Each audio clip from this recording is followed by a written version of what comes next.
Hi guys, nandito na kami sa Goose Neck State Grabe! Park. Grabe! Ayaw na dito na kumatras kasi walang harang. Nagigilo na yung paa niya. Dito ka muna! Nagigilo. Papakita lang namin sa inyo yung yung buong view sa baba. Napakaganda po talaga ng mga ganda po ng rock formation, oh. Oh. Sobrang ganda ng arrangement ng yung buong lugar parang ganyan. So, Naku! okay. Okay. So, pakita ko sa inyo yung sa baba. Ito yung Goose Neck State Park. There.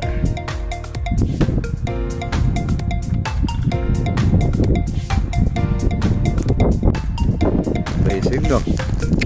Sarap magbiyahe, no? It's really fun, guys. That's why kailangan talagang pag-ipunan at lagyan ng budget ang pamamasyal para ma-enjoy natin ang wonders ng buong mundo.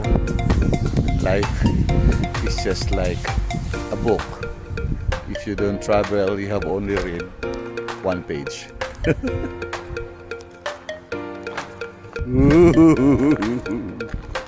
Lalim.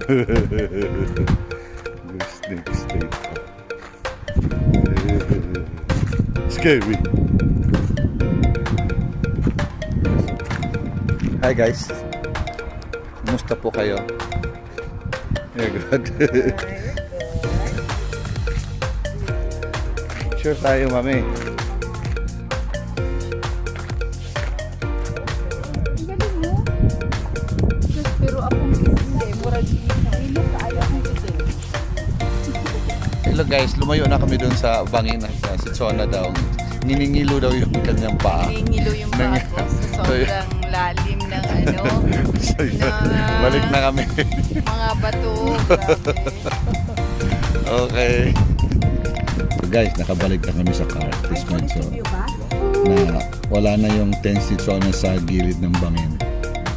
Punta na kami sa aming next location. Saan tayo sunod, Inday? Four corners. Yun, pupunta na kami sa Four Corners. Ano ba yun? Restaurant? First date yun. First date. Pupunta na kami sa 4 states in 1 point. Isipin mo yon, isang lugar. Makapunta ka na kaagad sa 4 na states sa Amerika. O kaya, follow me and don't miss the next video na ipopost ko. See you guys. Itlog at